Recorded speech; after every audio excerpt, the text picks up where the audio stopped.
देवी दुर्गा और राक्षसों का रण, दुर्गा वर्सेस द डीमंस। आकाश में बादल घिराए, बिजली की चमक और गरज से धरती कांप रही थी।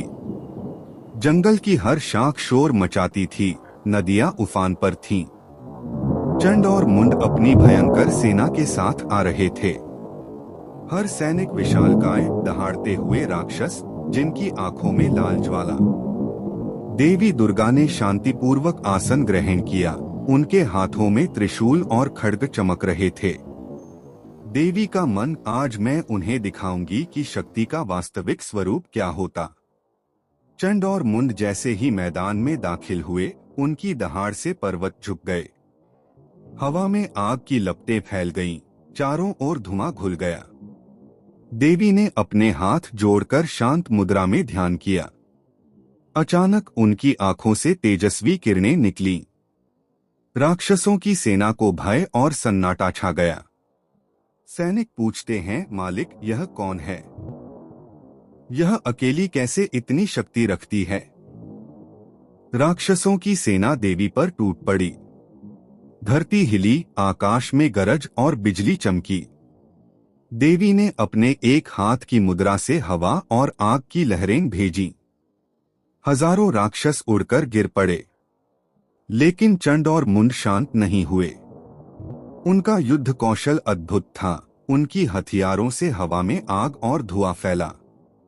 देवी ने अपनी गति बढ़ाई, रहस्यमयी गूंज के साथ अपने अस्त्र चलाए। चंड और मुंड ने देवी पर अपनी भयंकर शक्ति का पूरा प्रहार किया। देवी ने अपने कानों पर ज्वाला धारण की और गहरी सांस ली। उन्होंने कहा, हे काल के दूतों, अभी चामुंडा प्रकट होगी, सावधान हो जाओ। अचानक देवी दुर्गा का रूप बदल गया। उनके 10 हाथ अब और भी भयंकर दिख रहे थे। काली शक्ति का आविर्भाव हुआ। उनके बाल हवा में उड़ रहे थे, आंखें आग की तरह जल रही थीं। चारों ओर धुआं, आकाश में ज्वाला और तेजस्वी बिजली। सेना डर के मारे कांप गई। चंड और मुंड ने एक साथ वार किया। देवी ने अपने त्रिशूल और खड्ग से वार किए। हर वार के साथ पृथ्वी हिलती, पर्वत गिरते और आकाश कड़कता। चंड ने अपने हाथ से आग की दीवार बनाई। मुंड ने आकाश से शूल गिराए। देवी ने काली रूप की शक्ति से उन सभी वारों को टाल दिया। प्रत्येक राक्षस के वार का सामना देवी ने एक रहस्यमयी मुस्कान के साथ किया। चामुंडा की आंखों से ज्वाला निकली। जैसे ही वह ज्वाला चंड और मुंड की ओर बढ़ी, उनके हथियार गल गए। देवी ने त्रिशूल उठाया और अपने भयंकर स्वर में बोली, तुम दोनों का अंत केवल इसी क्षण होगा। तुरंत चंड और मुंड का सिर उनके धड़ से अलग हो गया। सेना की सभी राक्षसियां डर से भाग गईं। आकाश में चंद्रमा और सूर्य की रोशनी एक साथ चमकी, जैसे देवी ने अपने अस्तित्व की पुष्टि की हो।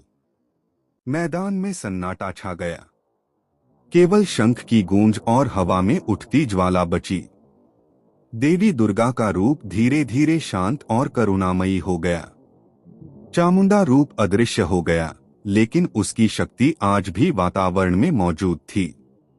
देवताओं और इंसानों ने महसूस किया कि इस युद्ध का रहस्य केवल अनुभव करने वाले ही समझ सकते हैं। आकाश में एक रहस्यमय ध्वनि गूंजी, अधर्म का विनाश समय के साथ होगा और शक्ति हमेशा सतर्क रहेगी। अगर आपको ये महायुद्ध पसंद आया तो जल्दी से सब्सक्राइब करें।